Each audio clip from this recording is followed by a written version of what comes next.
Assalamualaikum semuanya. Apa kabar kalian? Semoga dalam keadaan sehat dan dilancarkan rezekinya oleh Allah. Amin ya robbal alamin. Dikisahkan suatu hari Abu Nawas sedang berjalan-jalan di pasar ketika tiba-tiba seorang janda tua berlari menghampirinya dengan wajah panik. "Abu Nawas, tolong aku," katanya terengah-engah. Abu Nawas terkejut. "Ada apa ibu? Kenapa kau begitu cemas?" Janda itu berkata, "Orang-orang menuduhku hamil, padahal aku ini sudah tua dan tidak pernah menikah lagi sejak suamiku meninggal." Abu Nawas terkejut. Tuduhan yang aneh. Siapa yang mengatakan itu? Janda itu menunjuk ke arah beberapa ibu-ibu kepo di pasar yang sedang berbisik-bisik sambil melihat ke arahnya. "Apa bukti mereka sampai menuduhmu hamil?" tanya Abu Nawas. Janda itu menghela nafas. "Mereka bilang perutku membesar dan aku sering mengelus-elusnya. Mereka bilang itu tanda-tanda orang hamil." Abu Nawas berpikir sejenak lalu tersenyum. "Jangan khawatir, aku akan menyelesaikan masalah ini."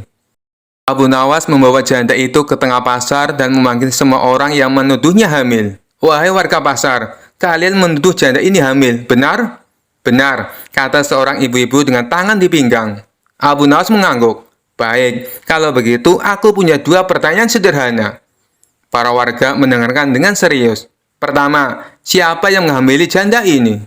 Semua orang terdiam, tidak ada yang bisa menjawab.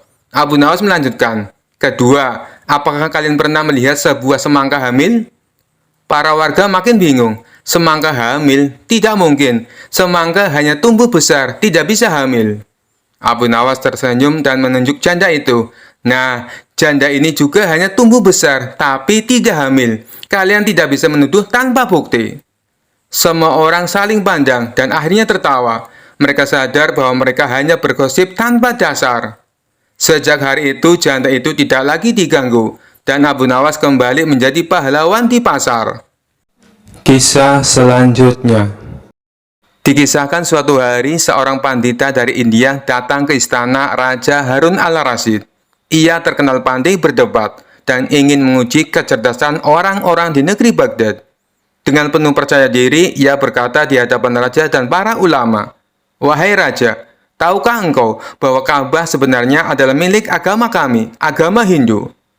Seluruh ruangan mendadak hening. Para ulama melotot tak percaya, bahkan raja pun terkejut. Tapi sebelum raja sempat berbicara, Abu Nawas yang duduk di sudut ruangan tersenyum dan maju ke depan. "Wahai pandita, apa alasanmu mengatakan Ka'bah milik agama Hindu?" tanya Abu Nawas dengan santai. Sang pandita tersenyum puas, mengira ia bisa memenangkan perdebatan ini dengan mudah. Ia menjawab, "Ka'bah adalah bangunan berbentuk kubus. Dalam ajaran kami, dewa-dewa kami juga disembah dalam kuil berbentuk kubus. Itu berarti Ka'bah adalah tempat ibadah kami." Mendengar itu, Abu Nawas hanya mengangguk-angguk sambil tersenyum. Lalu ia berkata, "Wahai pandita, aku paham sekarang. Jadi menurutmu sesuatu yang mirip berarti milik yang satu sama lain?" Pandita mengangguk dengan penuh keyakinan. "Benar sekali. Karena Ka'bah mirip dengan kuil Hindu, maka ia milik agama kami." Abu Nawas tertawa kecil lalu berkata, "Baiklah kalau begitu, aku punya pertanyaan untukmu. Bukankah di India ada banyak sungai dan di Baghdad juga ada sungai? Lalu apakah Baghdad juga milik India?" Pandita itu terdiam, tapi ia tetap bersikeras. "Itu berbeda, aku berbicara tentang bentuk bangunan." Abu Nawas mengangguk lalu bertanya, "Baiklah, di India ada banyak sapi dan di Baghdad juga ada sapi. Apakah itu berarti semua sapi di Baghdad adalah milik India?" Pandita mulai gelisah. "Tidak begitu," jawabnya dengan gagap. Abu Nawas tersenyum lebar. "Jadi, kalau ada dua benda yang mirip, itu tidak berarti satu milik yang lain, bukan?" Pandita mulai berkeringat, tapi Abu Nawas belum selesai. "Sekarang dengarkan baik-baik, wahai pandita. Jika aku memakai jubah panjang seperti milikmu, apakah itu berarti aku adalah pendeta Hindu?" Pendeta semakin bingung dan akhirnya berkata, "Tentu saja tidak." Lalu Abu Nawas berkata dengan tenang, "Begitu pula dengan Ka'bah. Walaupun bentuknya mirip dengan kuilmu, itu bukan berarti ia milik agamamu. Ka'bah sudah ada sejak zaman Nabi Ibrahim, jauh sebelum agama Hindu lahir. Itu adalah rumah ibadah bagi umat Islam, bukan milik siapapun selain Allah. Seluruh ruangan bersorak, tertawa, dan bertepuk tangan untuk Abu Nawas. Sang raja pun tertawa terbahak-bahak dan berkata, "Pandita, engkau datang dengan penuh percaya diri, tapi pulang dengan kepala pusing karena Abu Nawas." Sang pandita hanya bisa menunduk malu, dan akhirnya pamit dengan wajah merah padam. Sementara itu, Abu Nawas menikmati kemenangan dan menikmati makanan lezat dari dapur istana. Kisah selanjutnya. Dikisahkan pada suatu hari yang cerah, seorang pendeta terkenal datang ke kota tempat tinggal Abu Nawas. Ia mendengar bahwa Abu Nawas bukannya cerdas, tetapi juga punya lidah yang tajam dan akal yang licin. Karena penasaran, ia menantang Abu Nawas untuk berdiskusi tentang perbedaan hari raya umat masing-masing. "Jika aku bisa mengalahkan Abu Nawas dalam perdebatan ini, aku akan terkenal di seluruh negeri," pikir si pendeta dengan penuh percaya diri. Mendengar kabar bahwa akan ada perdebatan antara Abu Nawas dan pendeta itu, warga berbondong-bondong datang ke pasar. Mereka tahu betapa lihainya Abu Nawas dalam beradu argumen. Bahkan kucing Abu Nawas saja pernah mengalahkan seorang hakim dalam sidang. Setelah banyak orang berkumpul, pendeta itu pun membuka perdebatan. "Abu Nawas, aku ingin bertanya kepadamu, mengapa hari raya agamamu selalu berubah-ubah tanggalnya setiap tahun, sedangkan hari raya kami tetap dan tidak pernah bergeser?" Orang-orang mengangguk-angguk, merasa bahwa pertanyaan pendeta itu cukup masuk akal. Semua mata tertuju pada Abu Nawas, menunggu jawaban ajaibnya. Abu Nawas mengelus jenggotnya sejenak lalu tersenyum. "Wahai pendeta, sebelum aku menjawab pertanyaanmu, aku ingin bertanya dulu kepadamu. Apakah engkau memiliki kambing?" Pendeta itu terkejut, tidak menyangka akan ditanya soal kambing. "Tentu saja, aku punya kambing di rumah." "Bagus, apakah kambingmu itu makan rumput?" "Ya, tentu saja, semua kambing makan rumput." "Tetapi kalau kau beri dia roti, apakah dia mau memakannya?" Pendeta itu mulai bingung, tetapi tetap menjawab, "Tentu saja, kalau lapar, kambing akan makan apa saja, termasuk roti." Abu Nawas tersenyum lebar dan berkata, "Nah, itulah perbedaannya. Hari raya kami seperti kambing, yang bisa menyesuaikan diri dengan kalender bulan. Sedangkan hari raya kalian seperti roti, yang selalu di tempat yang sama dan tidak berubah-ubah." Orang-orang yang menyaksikan perdebatan itu terdiam sejenak, lalu seketika meledak dalam tawa. "Abu Nawas memang luar biasa," teriak seorang di tengah kerumunan. Pendeta itu hanya bisa menggaruk kepala. Ia ingin membantah, tetapi tidak tahu harus berkata apa. Namun Abu Nawas belum selesai. Ia menepuk dahi si pendeta dan berkata, "Sebenarnya aku juga punya teori yang lain. Kau tahu kura-kura dan kelinci?" "Tentu saja. Hari raya kami seperti kura-kura, jalannya pelan tapi pasti, mengikuti perhitungan bulan. Sedangkan hari raya kalian seperti kelinci, yang loncat-loncat di tempat yang sama, takut bergerak ke depan." Orang-orang kembali tertawa terbahak-bahak, bahkan seorang nenek sampai terbatuk-batuk saking geli mendengarnya. Pendeta itu tersenyum masam dan berkata, "Baiklah, aku mengakui kecerdasanmu Abu Nawas, tapi setidaknya hari raya kami lebih mudah diingat." Abu Nawas tertawa dan menjawab, "Benar, sama seperti tanggal jatuh tempo hutang, tetap di tanggal yang sama setiap tahun, tapi tetap saja banyak orang yang lupa." Sekali lagi pasar pun riuh dengan gelak tawa. Pendeta itu akhirnya menyerah, menyalami Abu Nawas, lalu pergi dengan kepala tertunduk. Sementara itu Abu Nawas pulang dengan bangga, merasa puas telah memenangkan perdebatan dengan cara yang unik. Kisah selanjutnya. Dikisahkan suatu hari Baghdad kedatangan tamu dari negeri jauh, seorang biarawati yang terkenal cerdas dan sedikit sombong. Dengan jubah putih bersih dan alis terangkat, ia datang ke istana Raja Harun ar-Rasyid sambil berkata, "Aku ingin menantang Abu Nawas. Aku ingin membuktikan bahwa logika kami lebih unggul." Abu Nawas yang sedang rebahan di pohon korma langsung diangkat ke istana. Begitu tiba, ia masih membawa bantal. "Abu Nawas," seru sang biarawati, "aku ingin bertanya, mengapa kau yakin agamamu yang benar? Apakah kau sudah bertemu Tuhan?" Abu Nawas bangun, menguap, lalu menjawab santai. Belum, tapi Tuhan sudah pernah bertemu aku. Apa? Sang biarawati terbelalak. Abu Nawas tersenyum. Buktinya, aku masih hidup. Siapa lagi yang ngasih nafas tiap detik selain Tuhan? Masa kau kira gratisan kayak wifi tetangga? Penonton tertawa, biarawati cemberut. Kalau begitu, kata si biarawati, kenapa Tuhanmu membiarkan orang jahat berkuasa? Kenapa dunia tidak adil? Abu Nawas menjawab cepat. Kalau semua orang baik masuk surga, siapa yang ngisi penjara? Tapi agamamu menyuruh sholat 5 waktu. Puasa, zakat, kenapa begitu repot? Agamaku lebih simpel. Abu Nawas tersenyum lebar. Karena Tuhan kami sayang. Dia kasih 5 kali pertemuan sehari. Kalau kamu punya pacar, cuma diajak ketemu seminggu sekali, kau mau? Penonton istana terpingkal. Raja Harun al-Rasyid menahan tawa sambil menyeruput teh. Biarawati mulai panik. Tapi kenapa kalian sujud? Bukankah itu merendahkan diri? Abu Nawas berdiri dan berkata mantap. Kami tidak merendahkan diri. Kami sedang meninggikan Tuhan. Kalau kamu mengangkat tangan saat menyapa raja, masa saat menyapa Tuhan cuma duduk manis kayak nonton konser?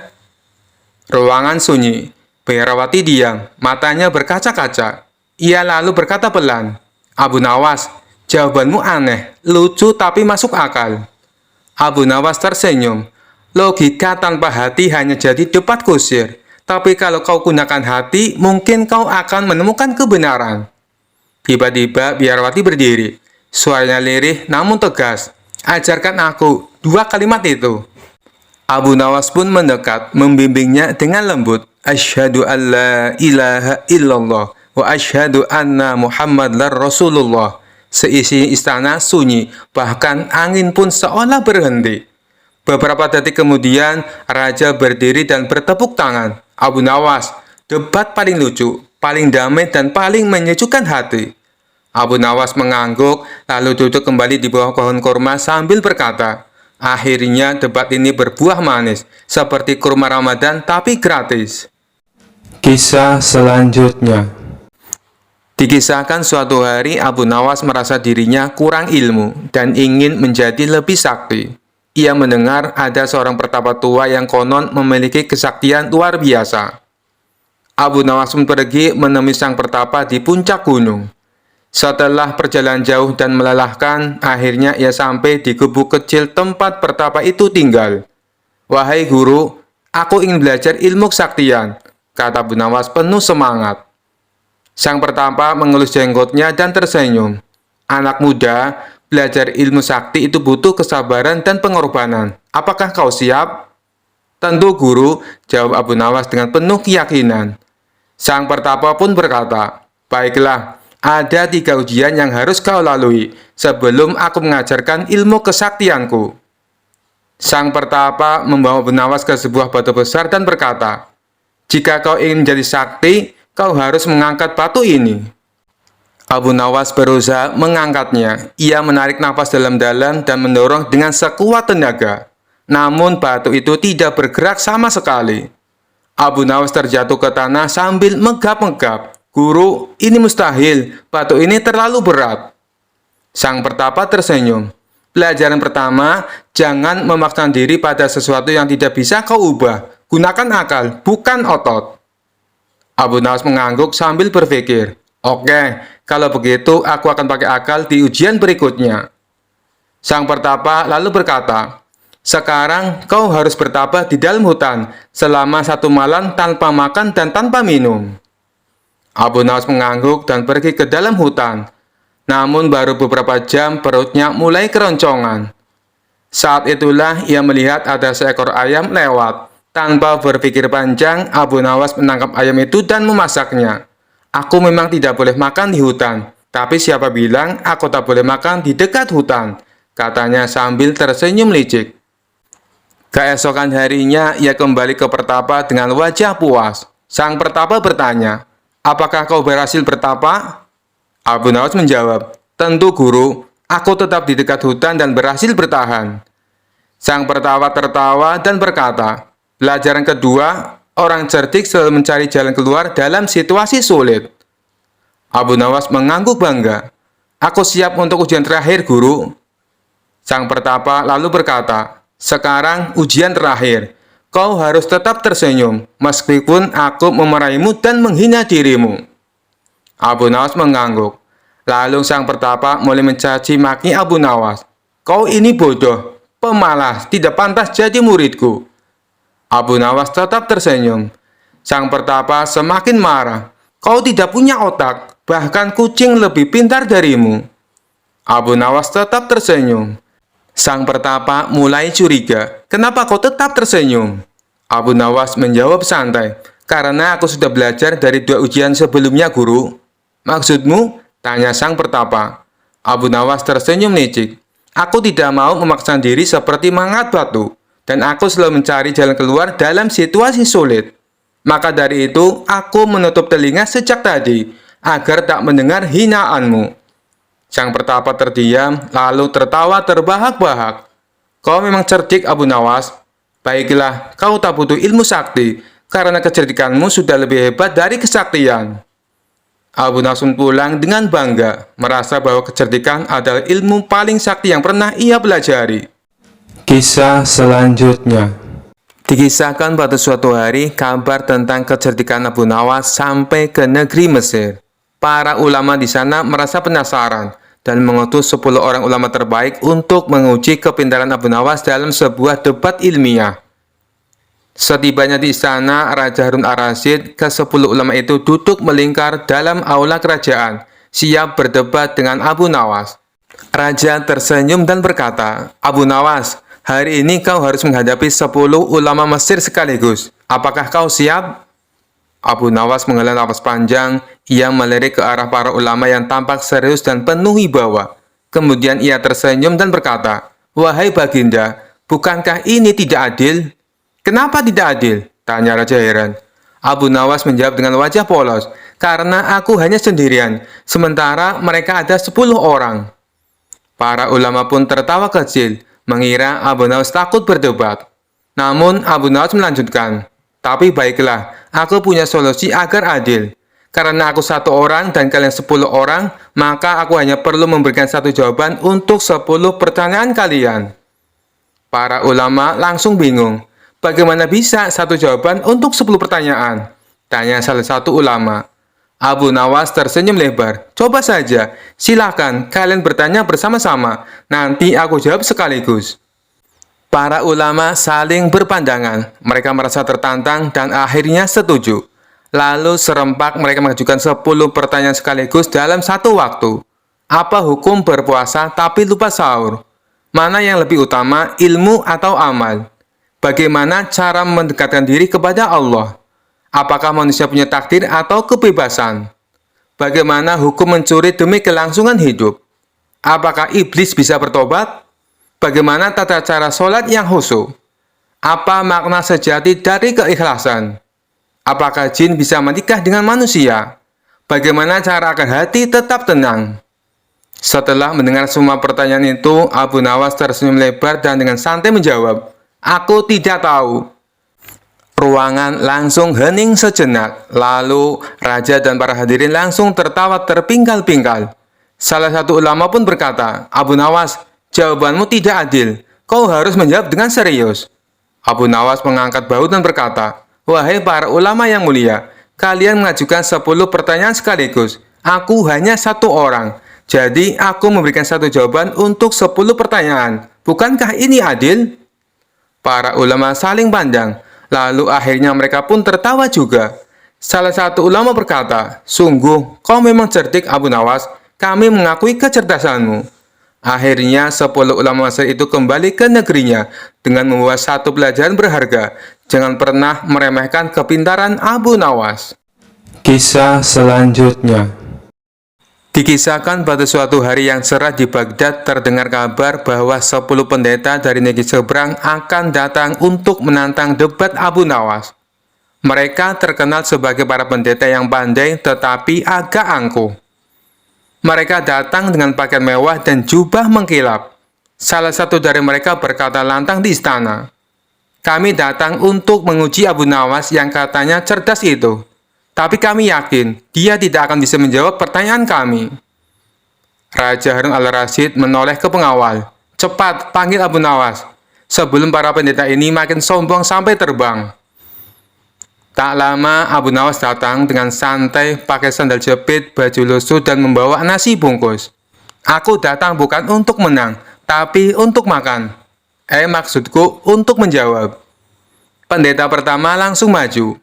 Wahai Abu Nawas, jika benar Islam itu agama yang sempurna, kenapa umatnya berbeda-beda mazhab dan sering berselisih? Abu Nawas menjawab sambil makan, karena umat Islam itu kreatif. Kalau semua sama, nanti bosan, seperti menu rumah makan cuma telur ceplok setiap hari. Pendeta kedua bertanya, kenapa Tuhanmu tidak terlihat, tapi kau tetap menyembahnya? Abu Nawas menjawab santai, kau percaya otakmu ada kan? Tentu, pernah lihat? Belum. Nah, itu dia. Saya juga begitu soal Tuhan. Pendeta ketiga mulai panik. Kalau begitu, jelaskan Trinitas dengan logikamu. Abu Nawas mengambil 3 butir kurma, lalu memakannya sekaligus. Ini kurma 3, tapi masuk 1 perut, sama kayak pertanyaanmu. 3 jadi 1, tapi tetap bikin kenyang sendiri-sendiri. Penonton tertawa, Raja Harun al-Rasyid mulai ngikik. Pendeta keempat sampai ke-10 mulai berkerumun dan mengajukan pertanyaan bertubi-tubi. Kalau Islam benar, kenapa tidak semua orang memeluknya? Bagaimana Muhammad tahu tentang alam semesta, padahal ia buta huruf? Bagaimana bisa Al-Quran tak berubah selama 1400 tahun? Apa jaminan umatmu masuk surga? Abu Nawas berdiri, menepuk dadanya dan berkata, karena Islam tidak memaksa, tapi mengajak. Nabi Muhammad tidak membaca buku, tapi membaca langit. Al-Quran dijaga oleh jutaan mulut, bukan cuma tinta. Dan jaminan masuk surga, ya itu rahasia Tuhan. Tapi lebih baik punya harapan daripada hanya hiburan. Suasana hening. Para pendeta saling pandang. Wajah mereka kini tidak lagi sombong, tetapi terharu. Pendeta pertama mendekat dan berkata lirih, Abu Nawas, kau menjawab dengan akal, tapi menusuk hati.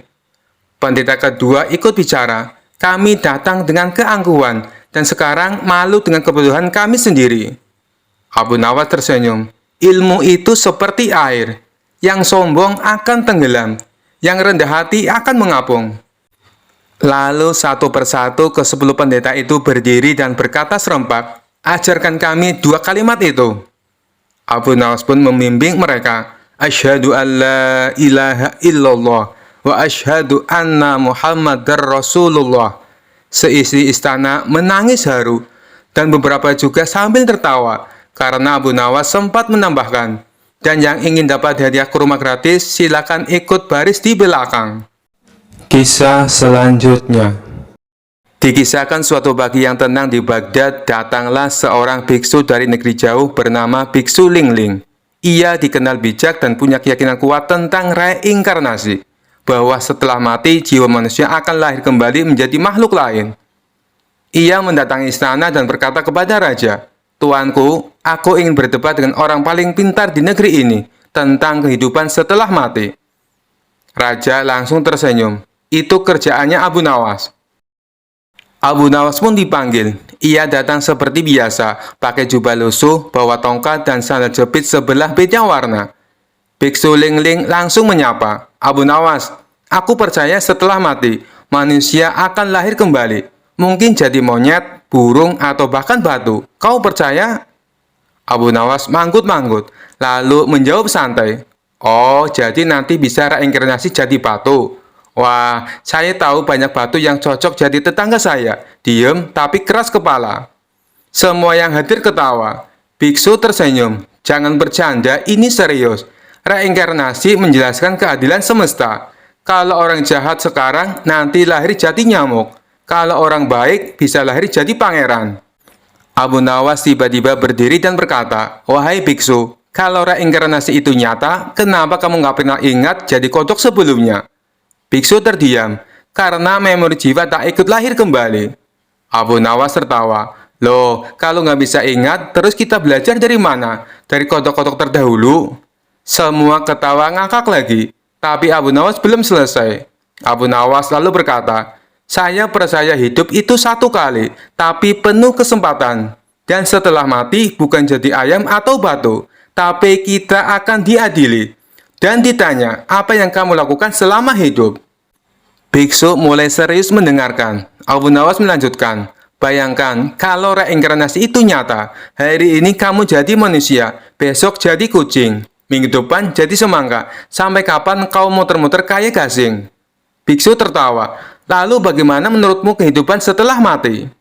Abu Nawas tersenyum dan berkata pelan, setelah mati kita tidak dikocok ulang, kita bertanggung jawab. Karena hidup bukan mainan, tapi ujian. Biksu terdiam lama, lalu bertanya pelan, Abu Nawas, apakah aku masih bisa belajar jalan yang kamu tempuh? Abu Nawas tersenyum lebih lebar, selama kamu belum reinkarnasi jadi batu, masih bisa. Beberapa minggu kemudian, terdengar kabar bahwa Biksu Ling Ling masuk Islam dan berganti nama menjadi Abdul Ling.